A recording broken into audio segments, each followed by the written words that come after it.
Hello everyone, welcome to T-SAT. పోటీ పరీక్షలకి prepare అవుతున్న విద్యార్థుల కోసం టీశాట్ వారు అందిస్తున్న శిక్షణా తరగతుల్లో భాగంగా ప్యూర్ మ్యాథ్స్ అనే టాపిక్ నుంచి మనము ఉపరితల వైశాల్యాలు మరియు ఘనపరిమాణాల టాపిక్ని డిస్కస్ చేస్తున్నాం. లాస్ట్ క్లాస్లో వివిధ త్రిజామితీయ నిర్మాణాల యొక్క ఘనపరిమాణము, ఉపరితల వైశాల్యము ఏ విధంగా ఉంటుందో మనం ఒకసారి చూసి ఉన్నాం. సో ఈరోజు క్లాస్లో దానికి సంబంధించిన కొన్ని సమస్యల్ని సాధిద్దాం. సో మెన్సురేషన్లో మనకి 3 డైమెన్షనల్ మెన్సురేషన్ అనేది వెరీ ఇంపార్టెంట్ పార్ట్గా మనం ఇక్కడ చూస్తాం.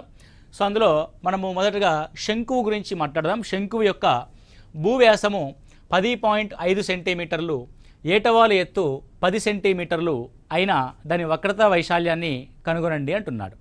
ఇక్కడ మెన్సురేషన్లో మీరు గమనించాల్సింది ఏంటంటే అసలు ఏ విధమైన కొలతలు ఇచ్చాడు, ఆ కొలతల ఆధారంగా కనుక్కోమంటున్న అంశం యొక్క ఫార్ములాని ఏ విధంగా రాయాలి అన్న విషయాన్ని మనం ఇక్కడ చూడాలి. సో ఫస్ట్ థింగ్, ఒక శంకువు యొక్క భూవ్యాసం ఉంది. ఏముందండి ఇక్కడ? భూవ్యాసం ఉంది. వ్యాసము అనగా డీతో సూచిస్తాం మనం, ఎందుకంటే శంకువు యొక్క భూమి వృత్తాకారంగా ఉంటుంది. సో వృత్తం యొక్క వ్యాసం అనగా ఈ చివరి నుంచి ఈ చివరి వరకు ఉన్నదాన్ని వ్యాసము అని అంటాం. సో వ్యాసము 10.5 సెంటీమీటర్లు. మరి వ్యాసం 10.5 సెంటీమీటర్లు అయితే మనకు వ్యాసార్థం రాయాలి. ఎందుకండి వ్యాసార్థం రాయాలి అని అంటే, వృత్తానికి సంబంధించిన ఏ కొలతలైనా కనుక్కోవడానికి మనం వ్యాసార్థాన్నే మేజర్గా చూస్తాం. పొడవు, వెడల్పు, ఒక చతురస్రం యొక్క భుజము, ఒక త్రిభుజం యొక్క భూమి మరియు ఎత్తు ఏ విధంగా చూస్తామో ఇక్కడ అంటే వ్యాసార్థము వృత్తానికి వచ్చేసరికి వ్యాసార్థము అంతే ప్రాముఖ్యతని కలిగి ఉంటుంది. కాబట్టి వ్యాసంలోంచి మనము వ్యాసార్థాన్ని రాయాలి. వ్యాసార్థం అంటే వ్యాసంలో సగం ఉంటుంది, 10.5/2 సెంటీమీటర్స్. 10.5/2 సెంటీమీటర్స్.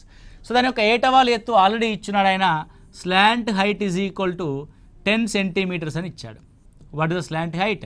10 సెంటీమీటర్స్. ఇక్కడ నార్మల్ హైట్ ఇవ్వలే, స్లాంట్ హైట్ ఇచ్చాడు.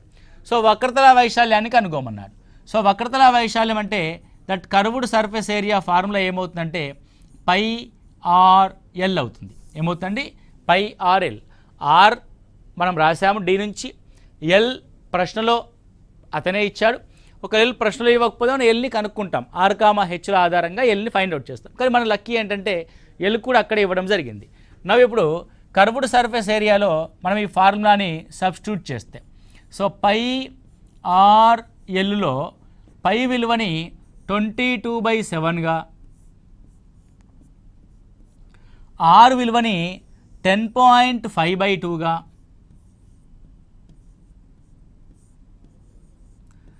ఎల్ విలువని 10 సెంటీమీటర్స్గా మనం రాస్తాం. ఓకే, సో పాయింట్ తీసేస్తే by 0. So 0 0 very cancel. 2 11s, ఇక్కడ 7 1s 7, 3 మిగులుద్ది, 7 5s 35. అంటే 11 × 15, 15 1s 15, 165 సెంటీమీటర్ స్క్వేర్ దాని యొక్క వక్రతల వైశాల్యం అవుతుంది. ఏమవుతుంది? 165 సెంటీమీటర్ స్క్వేర్ దాని యొక్క వక్రతల వైశాల్యం అవుతుంది. Very simple. ఇచ్చింది ఏంటి, కనుక్కోవాల్సిన ఫార్ములా ఏంటో చూసి సబ్స్టిట్యూట్ చేసి క్యాలిక్యులేట్ చేస్తే సరిపోతుంది, అంతకుమించి ఏమీ లేదు. ఓకే, సో నెక్స్ట్ క్వశ్చన్ చూసినట్లయితే, ఒక క్రమవృత్తాకార శంకువు యొక్క ఘనపరిమాణాన్ని కనుగొనండి. వాల్యూమ్ కనుక్కోమంటున్నాడు. సో దేని యొక్క వాల్యూమ్? శంకువు యొక్క వాల్యూమ్. సో శంకువు యొక్క వాల్యూమ్కి ఫార్ములా ఏంటి? 1/3 πr²h. ఇది శంకువు యొక్క వాల్యూమ్. సో శంకువు యొక్క వాల్యూమ్ 1/3 πr²h ఉన్నప్పుడు ప్రశ్నలో ఏమి ఇచ్చాడో గమనించాలి. సో వ్యాసార్థము 6 సెంటీమీటర్స్ ఇచ్చాడు. అంటే మొదటి సమస్యలో r is equal to 6 centimetres, ఎత్తు h is equal to 7 centimetres. ఎత్తు h అంటే 7 centimetres. Now the volume here, volume is equal to 1/3 × 22/7. r² అంటే 6 × 6. అదేవిధంగా h అంటే 7. So we substitute all the things as given. So radius 6 centimetres, height 7 centimetres. 1/3 πr² and h. So 7 7 were cancel. So 3 2s 6 were cancel. Okay, so 22 × 12. 22 × 12. 12 2s 24, 12 2s 24, 264 centimetre cube అవుద్ది. The units for the volume as unit cube centimetre కాబట్టి centimetre cube అవుద్ది. So this is the first question యొక్క answer. So what about second question? In second question also is given the radius is equal to 3.5 centimetres, ఎత్తు is equal to 12 centimetres. అంటే radius R is equal to 3.5 centimetres. అదేవిధంగా height H is equal to 12 centimetres అని ఇవ్వడం జరిగింది. ఇప్పుడు మనం దీన్ని volume కనుక రాస్తే the volume is equal to, so volume is equal to 1/3. ఎంతంటే అది 1/3. పై యొక్క విలువను మనము 22/7గా తీసుకుంటాం. R square 3.5. అప్పుడప్పుడు ఈ పాయింట్స్లో ఉన్నప్పుడు చిన్నగా ఆలోచించాలండి. 3.5 3.5 అంటే 7లో సగం. కాబట్టి మనం 3.5కి బదులుగా 7/2 రాసుకోవచ్చు కదా, రైట్. ఎందుకంటే మన క్యాలిక్యులేషన్ పార్ట్ ఎగ్జామినేషన్ హాల్లో సింప్లిఫై అవుద్ది. మనం ఎప్పుడూ కూడా ఏ అంశాన్ని ఎలా రాస్తున్నాము, క్యాలిక్యులేషన్ పార్ట్స్లో ఎలాంటి ఐటమ్స్ తీసుకుంటున్నాము, 3.5 తీసుకుంటున్నామా 7/2 తీసుకుంటున్నామా. సో 3.5 తీసుకోవడం కంటే 3.5 యొక్క సమానమైన విలువైన 7/2 తీసుకుంటే మనకు సమయం ఆదా అవుద్ది. కాబట్టి 7/2 ఇంటూ 7/2 ఇంటూ 12 సెంటీమీటర్స్గా మనం రాస్తాం. Now here 7 cancel. So 3 4s 12, 2 2s 4 cancel. Final you will get 22 into 7. So 22 into 7 అంటే 7 రెంట్ల 14, 7 రెంట్ల 14, 154 సెంటీమీటర్ క్యూబ్. ఓకే, ఏమీ లేదు. ఇచ్చిన అంశాలేంటి, కనుక్కోవాల్సిన అంశంలో ఉన్న ఫార్ములా ఏంటి, వాటి యొక్క సబ్స్టిట్యూషన్ అండ్ క్యాన్సిలేషన్. చాలామంది మెన్సురేషన్ని చాలా ఇబ్బందికరంగా ఫీల్ అవుతూ ఉంటారు. మెన్సురేషన్ అంటే అదేదో పాపం మింగుడు పడని పదార్థంగా చూస్తూ ఉంటారు. మ్యాథ్స్ వాళ్ళైనా సరే, నాన్ మ్యాథ్స్ వాళ్ళైనా సరే, అది ఏమీ ఉండదండి. ప్రశ్నలో ఇవ్వబడిన అంశము, కనుక్కోవాల్సిన అంశం మనకు తెలిస్తే, కనుక్కోవాల్సిన అంశం యొక్క ఫార్ములా మనకు తెలిసి, ఇవ్వబడిన అంశంలోంచి ఆ ఫార్ములాని ఉన్న అంశాలని ఎక్స్ట్రాక్ట్ చేసి రాస్తే సరిపోతుంది. ఇందులో క్యాలిక్యులేషన్ జస్ట్ క్యాన్సిలేషన్ పార్ట్ తప్ప పెద్దగా ఇబ్బంది పడాల్సిన అవసరం ఏమీ ఉండదు. వెరీ వెరీ ఈజీ ప్రాబ్లమ్స్ ఉంటాయి. ఇక్కడ చూడండి, ఎత్తు 9 సెంటీమీటర్లు గల క్రమవృత్తాకార శంకువు యొక్క ఘనపరిమాణము 48 పై ఘనపు సెంటీమీటర్లు అయితే దాని భూ వ్యాసము కనుగొనండి అంటున్నారు. సో ప్రశ్నలో ఇచ్చిన అంశాలు ఏంటి ఒకసారి చూద్దాం. ఎత్తు హెచ్ ఈజ్ ఈక్వల్ టు 9 సెంటీమీటర్లు ఇచ్చాడు. దాంతోపాటు దాని ఘనపరిమాణాన్ని ఇచ్చాడు. ఏమిచ్చాడు? ఘనపరిమాణము volume is equal to 1/3 pi R square H. దాని వాల్యూ 48 పై సెంటీమీటర్ క్యూబ్ అంట. దాని నుంచి ఏం కనుక్కోవాలి మనం? భూవ్యాసం కనుక్కోవాలి. భూవ్యాసము అంటే diameter d is equal to 2 times of radius. అంటే మనకి ఇవ్వబడిన వాల్యూమ్లో 1/3 పై తెలుసు, హెచ్ తెలుసు, ఆర్ స్క్వేర్ తెలియదు. అంటే ఆర్ తెలుసుకొని దానికి డబల్ చేసి రాస్తే అదే భూవ్యాసం అయిపోతుంది. కాబట్టి let's substitute the values in the given formula. 1/3 pi అదే విధంగా ఉంచండి. R square we don't know, but h we know that as a 9, that is equal to 48 పైగా మనం రాస్తాం. రెండు వైపులా పై అండ్ పై క్యాన్సల్. ఇక్కడ 3 3s 9 క్యాన్సల్. ఇక్కడ 3తో మనం గమనిస్తే 3 1s 3, 1 3 6 18. Now that is r square is equal to 16. R square 16 అంటే ఆర్ యొక్క వర్గము 16. 16 దేని యొక్క వర్గం అండి? So r is equal to 4 centimetres. కాబట్టి దాని యొక్క రేడియస్ 4 సెంటీమీటర్లు. కానీ ఎగ్జామ్ హాల్లో ఇంత కష్టపడిన తర్వాత ఒక చిన్న చిన్న మిస్టేక్స్ చేస్తూ ఉంటాం. అసలు వ్యాసార్థం అడిగాడా, వ్యాసం అడిగాడా అన్న అంశాన్ని మీరు గమనిస్తే అక్కడ వ్యాసం అడిగాడు, ఇక్కడ వ్యాసార్థం ఉంది. కాబట్టి వ్యాసాన్ని కనుక మనం రాస్తే so d is equal to 2 4s 8 centimetres. 2 4s 8 సెంటీమీటర్స్గా మనం చూస్తాము. Okay, very simple. Next one గమనిస్తే ఒక శంఖాకార గుడారం ఎత్తు 10 మీటర్లు. ఒక శంకువాకార గుడారం ఎత్తు 10 మీటర్లు. మరియు దాని భూవ్యాసార్థము 24 మీటర్లు. మరియు దాని యొక్క భూవ్యాసార్థం ఎంత? 24 మీటర్లు. అయినా గుడారం యొక్క ఏటవాలు ఎత్తంత? ఒకవేళ 1 చదరపు మీటరు క్యాన్వాస్ ఖరీదు 70 రూపాయలైతే గుడారము తయారు చేయడానికి అవసరమైన క్యాన్వాస్ యొక్క ఖరీదుని కనుగొనండి. ఇప్పుడు ఒక విషయాన్ని మీరు ఇక్కడ గమనించండి. ఒక శంకువాకారపు గుడారం ఉంది అనుకోండి. ఓకే, ఇది గుడారంలో మనం ఉపయోగించే క్యాన్వాస్. కాబట్టి గుడారంలో ఉపయోగించే క్యాన్వాస్ వైశాల్యం ఈజ్ ఈక్వల్ టు శంకువు యొక్క వక్రతల వైశాల్యానికి సమానం. అంటే కర్వ్డ్ సర్ఫేస్ ఏరియాకి సమానం. శంకువు యొక్క వక్రతల వైశాల్యానికి సమానం అవుతుంది. Okay, right. ఇప్పుడు మనకు ఆల్రెడీ శంకువు యొక్క రేడియస్ ఇచ్చాడు. ఎంత ఇచ్చాడు రేడియస్? శంకువు గుడారం యొక్క ఎత్తు 10 మీటర్లు. ఎత్తు 10 మీటర్లు ఇచ్చాడు. ఓకే, అదేవిధంగా దాని యొక్క భూవ్యాసార్థము 24 మీటర్లు ఇచ్చాడు. భూవ్యాసార్థం R ఈజ్ ఈక్వల్ టు 24 మీటర్లు. మీకు ఆల్రెడీ ముందే చెప్పున్నాం. ఈ భూవ్యాసార్థము, ఎత్తు మరియు ఏటవాలు ఎత్తులు అనేటి ఒక లంబకోణ త్రిభుజాన్ని ఏర్పరుస్తాయి. L is equal to R² + H² under రూట్గా మనం రాస్తాం. కానీ ఎగ్జామినేషన్లో మనం టైం సేఫ్ అవ్వాలంటే చాప్టర్స్ని ఇంటర్లింక్ చేసుకొని చదవడం ఇంపార్టెంట్. అంటే ఇప్పుడు ఈ శంకువులో ఏమి ఇమిడి ఉంది? ఒక లంబకోణ త్రిభుజం ఇమిడి ఉంది. లంబకోణ త్రిభుజం యొక్క కొలతల యొక్క రేషియో కనుక నీకు తెలిస్తే ఏంటా రేషియో? ఒక రేషియో 3, 4, 5. 10 అనేది 3కి అండ్ 4కి రిలేటెడ్గా లేదు కాబట్టి దిస్ ఈజ్ నాట్ రేషియో. 5, 12, 13 నువ్వు గమనించండి. 5 రెంట్ల 10 ఒక కొలత, 12 రెంట్ల 24 రెండవ కొలత.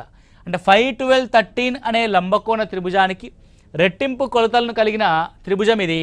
కాబట్టి ఈ వాల్యూ L అవుతుంది. ఎందుకంటే ఆల్రెడీ 5 2s 10 ఉంది, 12 2s 24 ఉంది. కాబట్టి 13 2s 26 లేదు. కాబట్టి the slant height L is equal to 26 metres. Okay, clear? లేదంటే నువ్వు చేయొచ్చు. L is equal under root R² + H², 10² + 24² రాసి దాని స్క్వేర్ రూట్ రాసి ఇంత చేయొచ్చు. కానీ మనం సింపుల్గా 5, 12, 13 అనే రేషియో ఆధారంగా ఆ ఏటవారి ఎత్తుని మనం ఇక్కడ ఫైండ్ అవుట్ చేస్తూ ఉన్నాం. And L is equal 26 metres వచ్చింది. ద సెకండ్ వన్ ఒకసారి గమనిస్తే, రెండవ అంశాన్ని మనం ఇక్కడ గమనిస్తే, క్యాన్వాస్ యొక్క ఖరీదును కనుక్కోండి. ఏదైనా ఒక అంశం యొక్క ఎక్స్పెండిచర్ ఈజ్ ఈక్వల్ టు, అంటే ఒక వస్తువుని తయారు చేయడానికి కావలసిన ఎక్స్పెండిచర్ ఈజ్ ఈక్వల్ టు ఆ వస్తువుకి ఎక్కడ ఉపయోగిస్తున్నాము? వైశాల్యంలో ఉపయోగిస్తున్నాం. కాబట్టి ఆ తయారు కాబడిన వస్తువు యొక్క వైశాల్యము లేదంటే ఆ తయారు చేయదలిచిన వస్తువు యొక్క పరిమాణము ఎక్కడుందో ఆ కొలత. ఇక్కడ వైశాల్యం ఉంది కాబట్టి curved surface area into 70 rupees. Curved surface area into 70 rupees. So what is the curved surface area of that given? Curved surface area is equal to π into R into L. So 22/7 into what about the radius? That radius is equal to already is given 24 metres. 24 metres.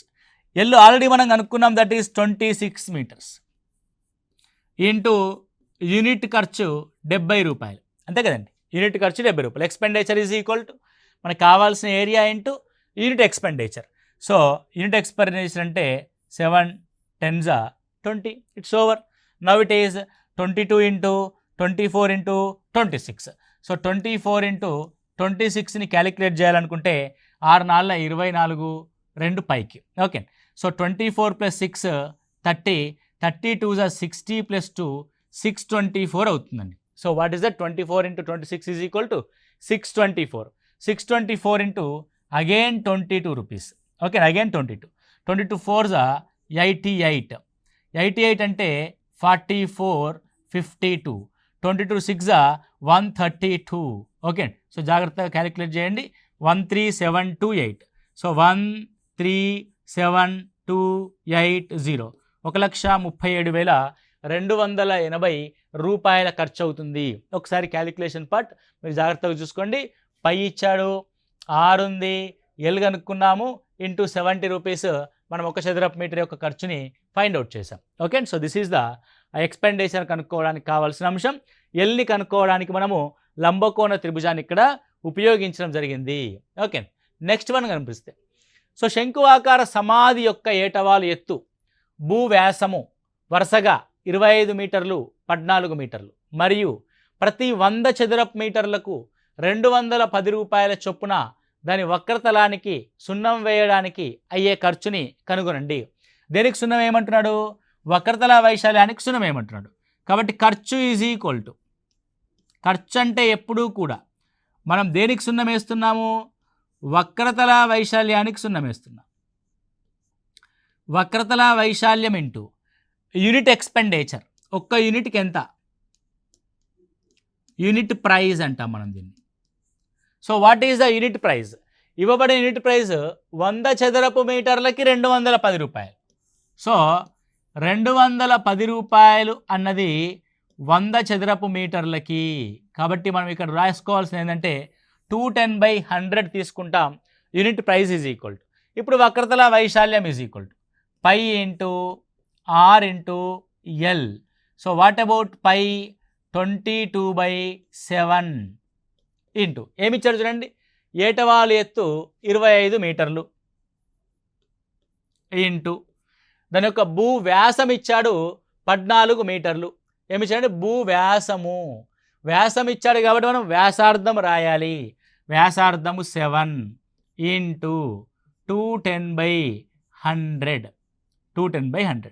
So 7 cancel. నా ఏమేమి cancel అవుతాయి? So 0 cancel. ఇంకా 10తో మనం చేస్తే 5 5ల 25, 5 2ల 10. So 2 11s. Okay, it's a very simple. So now it is 11 into 5 1s 5, 5 2s 10. So 11 5s 55, 11 55 rupees అనేది ఖర్చు అవుతుంది. 1155 రూపాయల ఖర్చు అవుతుంది. క్యాలిక్యులేషన్ మీరు స్లోగా చేసుకోండి, ఈజీగా అయిపోతుంది. అంటే మనం క్యాలిక్యులేషన్ మీద మీరు ప్రాక్టీస్లో దృష్టి పెట్టండి. ఫస్ట్ మీరు వినడం అంటే కాన్సెప్ట్ పైన మీరు దృష్టి పెట్టండి. సో ఖర్చుని ఏ విధంగా అనుకుంటున్నా మనము? దేనికి ఖర్చు పెట్టాలి? వక్రతల వైశాల్యానికి ఖర్చు పెట్టాలి. ఎలా ఖర్చు పెడతావు? యూనిట్ ప్రైస్ ఆధారంగా ఖర్చు పెడతావు. So what about unit price? 100 చదరపు మీటర్లకి 210 రూపాయలు అంటే unit price is equal 210/100 metre స్క్వేర్గా మనం రాసుకుంటాం. ఒక్క స్టెప్లో ఆన్సర్ అయిపోతుంది. ఓకే, అంతే తప్ప లెంతీ ప్రాక్టీస్ చేయకూడదు. పొడవైన లెక్కలు మరి చేయాల్సిన అవసరం లేదు. We are not in academic, we are in competitive సెక్టార్లో ఉన్నాం కాబట్టి మనం ఎంత సాధ్యమైనంత వరకు తక్కువ స్టెప్స్ చేయడానికి అంత ప్రయత్నం చేయాలి. ఓకే, నెక్స్ట్ క్వశ్చన్ చూసుకున్నట్లయితే ఒక వృత్తాకార శంకువు యొక్క ఘనపరిమాణము 9856 ఘనపు సెంటీమీటర్లు, దాని భూవ్యాసము 28 సెంటీమీటర్లు అయితే క్రింది వాటిని కనుగొనండి. సో శంకువు యొక్క ఎత్తు కనుగొనండి, శంకువు యొక్క ఏటవాలు ఎత్తు కనుగొనండి, శంకువు యొక్క వక్రతల వైశాల్యాన్ని కనుగొనండి. సో ఫస్ట్ థింగ్ మనకు ప్రశ్నలో ఏమి ఇచ్చాడో ఆ విషయాన్ని మనం గమనిద్దాం. సో శంకువు యొక్క ఘనపరిమాణం ఇచ్చాడు. శంకువు యొక్క ఘనపరిమాణం V is equal to 1/3 pi into r square into h విలువ ఇచ్చాడు. ఎంత ఇచ్చాడు మనకి? 9856 సెంటీమీటర్ క్యూబ్. ఘనపు సెంటీమీటర్లు అంటే దీని యొక్క యూనిట్స్ సెంటీమీటర్ క్యూబ్గా ఇచ్చాడు. దాంతోపాటు ఏమి ఇచ్చాడు? భూవ్యాసం ఇచ్చాడు. సో భూవ్యాసం అంటే D is equal to 28 centimetres. అదేవిధంగా radius R is equal to ఏమవుద్ది? 28లో సగం అవుద్ది, 14 సెంటీమీటర్స్. అంటే ఇవ్వబడిన అంశాలు మనం ఇక్కడ రాసాం. R ఇచ్చాడు. ఇప్పుడు ఫస్ట్ ఎత్తు కనుక్కోవాలి. సో ఫస్ట్ క్వశ్చన్, ఎత్తు అంటే హెచ్ ఇక్కడ ఉంది కదా, కాబట్టి మొత్తం అంశంలో ఆర్ని సబ్స్టిట్యూట్ చేస్తే హెచ్ బయటకు వస్తుంది. Simple thing. 1/3 22/7 ఆర్ స్క్వేర్ అంటే ఆర్ ఈజ్ ఈక్వల్ టు 14 కాబట్టి 14 ఇంటూ 14. ఎప్పుడు కూడా 14 స్క్వేర్ అని చెప్పేసి నీకు తెలుసు కదా అని చెప్పేసి నువ్వు రాయకూడదు.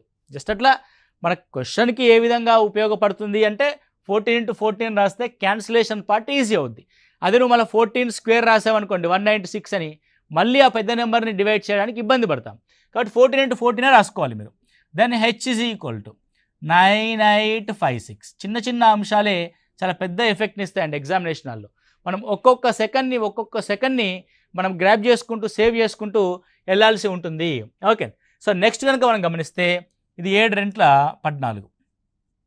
ఓకే, నెక్స్ట్ ఇక్కడ చూడండి ఇది 11 2s 22. ఇక్కడ గమనిస్తే 11 8s 88, 88 అంటే 10 మిగులుద్ది, 11 9s 99, 6 మిగులుద్ది, 11 6 66. 2తో క్యాన్సిల్ చేస్తే ఏమొస్తుంది ఇక్కడ? So 2 4s 8, 2 4s 8, 1 మిగులుద్ది, 2 8s 16. So ఇక్కడ ఒక 2 ఉంది. So 2 2s 2 2s 2 4s, again 2 ఉంది, 2 7s, so 2 1s 2 1s 2 2s. నీకు ఏది వస్తుంది? 2 ఎక్కం వస్తే 2 ఎక్కం, 4 ఎక్కం వస్తే 4 ఎక్కం, బలం ఎంత పెట్టాలి? ఏం లేదు మనకి. 7 ఎక్కం 7. సో 7 పోతే ఎంత మిగులుద్ది? 6. సో 7 6 42. సో 16. 1/3 అవతలకు పంపిస్తే h is equal to 16 3s 48. So what about h? h is equal to 48 అయింది ఇక్కడ. సో h వాల్యూ ఎంతండి? 48. Right, clear. ఇప్పుడు రెండవ అంశాన్ని కనుక్కుందాం. మామూలుగా శంకువు యొక్క ఎత్తు కనుక్కున్నాం. ఇప్పుడు శంకువు యొక్క ఏటవాలు ఎత్తు కనుక్కోవాలి. ఏటవాలు ఎత్తు అంటే L is equal to √r² plus h². ఇది సాధారణంగా మీరు అందరూ ఉపయోగించే ఫార్ములా. మీకు ఆల్రెడీ కాన్సెప్ట్ చెప్తూ ఉన్నాం. ఏమని చెప్తున్నాం? శంకువులో వ్యాసార్థము, ఎత్తు మరియు ఏటవాలు ఎత్తులు ఉంటాయి. ఓకే, సో వ్యాసార్థం ఈజ్ ఈక్వల్ టు ఎంతండి? 14. దాని యొక్క ఎత్తు ఈజ్ ఈక్వల్ టు 48 అయినా దాని యొక్క స్లాంట్ హైట్ కనుక్కోవాలి. ఇవి ఏదైనా లంబకోణ త్రిభుజం యొక్క కొలతల నిష్పత్తికి సమానంగా ఉంటుందా లేదా గమనించాలి. సో ఇదేమో 2తో క్యాన్సిల్ చేస్తే 2 7s, ఇది 2 24, అంటే 7:24:25 అనే ఒక లంబకోణ త్రిభుజ కొలతలకి రెట్టింపుగా ఉంది. లంబకోణ త్రిభుజ కొలతలు మీరు గుర్తుపెట్టుకుంటే చాలా ప్రాబ్లమ్స్ మనము ఈజీగా సాల్వ్ చేయొచ్చు. 3:4:5, 5:12:13, 7:24:25, 8:15:17 అనే స్టాండర్డ్ రైట్ యాంగిల్ ట్రయాంగిల్ యొక్క కొలతలు కనుక తెలుసుకుంటే మనకి ఈజీ అవుద్ది. ఇదేమో 7 2s 14, 24 2s 48, ఇది 25 2s 50 అవుద్ది. నువ్వు సబ్స్టిట్యూట్ చేసి క్యాలిక్యులేట్ చేసినా అంతే అవుద్ది, డైరెక్ట్గా నువ్వు తెలుసుకున్నా సరే అంతే అవుద్ది. మామూలుగా ఏం రాస్తారు మీరు అందరూ కూడా? 14² ప్లస్ 48² అని రాస్తారు. ఏది రాసినా నీకు ఫైనల్గా ఏమొస్తుందండి? 50 వస్తుంది. అదేదో లంబకోణ త్రిభుజాన్ని యూజ్ చేసి చేసామనుకోండి, క్వశ్చన్ 10-12 సెకండ్లో అయిపోతుంది. రైట్, నెక్స్ట్ వన్, థర్డ్ ఏంటి? శంకువు యొక్క వక్రతల వైశాల్యం ఎంత? శంకువు యొక్క వక్రతల వైశాల్యం ఎంత? శంకువు యొక్క వక్రతల వైశాల్యం is equal to π × r × l. π × r × l. So what about the π? So π అంటే 22/7. Right, then what about the r? r is equal to 14. What about the l? l is equal to 50. ఇందాకే ఫ్రెష్గా కనుక్కున్నాం మనం. l is equal to 50. 7 రెంట్ల 14. So 50 రెంట్ల 100, 100 × 22, 2200 centimetre square. 2200 centimetre square. అంటే ఇక్కడ గమనించాల్సింది ఏంది? మెన్సురేషన్లో కంప్లీట్గా మనం చూడాల్సింది ఏంటంటే, ఇవ్వబడిన అంశాల్లో కనుక్కోవాల్సిన అంశం యొక్క ఫార్ములాకి సంబంధించిన వాటిని జాగ్రత్తగా మనం రాసుకోవాలి. ఆ తర్వాత వాటిని ఆ ఫార్ములాలో సబ్స్టిట్యూట్ చేసి జాగ్రత్తగా క్యాలిక్యులేట్ చేస్తే సరిపోతుంది. Okay, so this is the concept. Right, next one గమనించినట్లయితే, గోధుమల కుప్ప 10.5 మీటర్ల వ్యాసము, 3 మీటర్ల ఎత్తుగల శంకు ఆకారంలో ఉంది. గోధుమల కుప్ప ఏ విధంగా ఉందండి? 10.5 మీటర్ల వ్యాసము, 3 మీటర్ల ఎత్తుగల శంకు ఆకారంలో ఉంది. దాని ఘనపరిమాణం కనుక్కోండి. ఓకే, వర్షం నుండి రక్షించడానికి కుప్పని క్యాన్వాస్తో కప్పాలి కాబట్టి అవసరమైన క్యాన్వాస్ వైశాల్యం కూడా కనుక్కోండి. ఇక్కడ చూడండి, 2 ప్రాబ్లమ్స్ ఉన్నాయి. ఒకటి volume V is equal to కనుక్కోమంటున్నాడు. 1/3 πr²h. అదేవిధంగా ఆ కుప్పని కప్పడానికి క్యాన్వాస్ కావాలి మనకి. కాబట్టి క్యాన్వాస్ యొక్క వైశాల్యం మీకు ఇందాకే చెప్పున్నాము, కర్వ్డ్ సర్ఫేస్ ఏరియా అవుతుంది. That is equal to πr/l అవుతుంది. అంటే ప్రశ్నలో అడిగిన అంశానికి అనుగుణంగా మనం ఏం కనుక్కోవాలి, దాని ఫార్ములా ఏందో రాసుకున్నాం. So 1/3 πr²h. సో ప్రశ్నలో ఏమున్నాయి మనకి? కుప్ప 10.5 మీటర్ల వ్యాసం ఉంది, డి అనే అంశం ఉంది 10.5 మీటర్లు. మనం దీన్ని ఆరులోకి మారిస్తే 10.5/2 అవుతుంది. 10.5/2. అదే దాని యొక్క ఎత్తు 3 మీటర్లు ఉంది. That height is equal to 3 metres. Height ఎంత ఉంది? 3 మీటర్స్ ఉంది. సో ఈ విధంగా మనము ఈ ఆర్ అండ్ హెచ్ని ఇందులో సబ్స్టిట్యూట్ చేస్తే now it is 1/3 into pi అంటే 22/7. నీకు ఇందాక చెప్పాం క్యాలిక్యులేషన్లో మనం కొంత న్యాక్ని ప్రదర్శించాలి. 10.5 అంటే పాయింట్లో రాయడం కంటే 10.5 21లో సగం, 21లో సగంలో మళ్ళీ సగం అంటే 21లో /4. సో 21/4 ఇంటూ 21/4 అంతే కదండి. 10.5/2 అంటే 21/4. What about the H? H is equal to 3. Okay, 3 cancel, 7 3s are 21, 2 11s are 2 2s are. ఇంకేమైనా క్యాన్సిల్ అయ్యే ఛాన్స్ ఉన్నాయా? ఏమి క్యాన్సిల్ అయ్యే ఛాన్సెస్ లేవు. కాబట్టి వెరీ సింపుల్, 11 ఇంటూ 63/8 రాస్తాం. యాజ్ ఇట్ ఈస్గా రాయండి మీరు కూడా. 13 ముళ్ళ 33, సరే 11 ముళ్ళ 33, 11 6 66, 69/8 మీటర్ క్యూబ్. మీటర్స్లోనే ఉన్నాయి కదండి, రైట్ అండి. It's a metre cube. As it ఈస్గా అలాగే పెట్టండి, మీరు క్యాన్సిల్ చేస్తే చేసుకోవాలి, మీ ఇష్టం. Next one, curved surface area రాయాలి. For the curved surface area కోసం మనకి ఏం కావాలి అని అంటే ఆర్ తెలియాలి. ఆర్ తెలుసు మనకి, ఏమని తెలుసు? 10.5/2 అని తెలుసు. ఓకే, లేదంటే దట్ ఈజ్ ఈక్వల్ టు 21/4 అని తెలుసు. ఏమని తెలుసు అండి? 21/4. Then what about the h? So h is equal to ఏం తెలుసు? 3 అని తెలుసు. హెచ్ ఈజ్ ఈక్వల్ టు ఏం తెలుసు అండి? 3 అని తెలుసు. సో ఇక్కడ మీరు గమనిస్తే అసలు ఇది ఏదైనా మనకి సంబంధించిన అంశంగా ఉందా అంటే లంబకోణ త్రిభుజంలో ఏదైనా కొలతలకి సంబంధించిందిగా ఉందా అని ఒకసారి గమనిస్తే 3:4:5గా కానీ 5:12:13గా కానీ లేదంటే 7:24:25గా కానీ ఉందా ఎక్కడైనా? అసలు ఆ కొలతల యొక్క నిష్పత్తికి ఎక్కడ కూడా మనకి ఇది సంబంధించిందిగా లేదు. ఎందుకంటే 21/4:3 అంటే ఆల్మోస్ట్ ఆల్ దీన్ని ఏమని రాయొచ్చు అంటే 21:12 రాయొచ్చు. అంటే 12 అంటే మామూలుగా ఏ రేషియోలోకి వస్తుంది? 4:7 రేషియోలోకి వస్తుంది. అట్లాంటిది లేదు కాబట్టి సో డైరెక్ట్గా మనం ఫార్ములాని వాడతాం. So now it is the slant height L is equal to under root. ఏంటంటే అండర్ రూట్ 21/4² ప్లస్ 3² 9. ఎందుకు? క్యాన్వాస్ యొక్క వ్యాసం ఇది, ఎత్తు 3 మీటర్లు కాబట్టి. ఓకే, ఏటవాలు ఎత్తు కోసం మనం ఏం చేస్తాం? అండర్ రూట్ ఆఫ్ 21²/4 ప్లస్ 9 రాస్తాం. 21² అంటే 441/16. ఓకే, సో 3² అంటే ఆల్రెడీ 9 రాసేసాం కాబట్టి 9. ఇక్కడ మీరు జాగ్రత్తగా గమనిస్తే 441 ప్లస్ 9 ఇంటూ 16. 9 ఇంటూ 16. 9 6 54, 9 1 9, 144. 441/144/16 అంటే /4 బయటికి వస్తుంది. రూట్ ఆఫ్ 441 ఇంటూ 441 ప్లస్ 144 ఏమవుతుంది? It's a 585. So root of 585.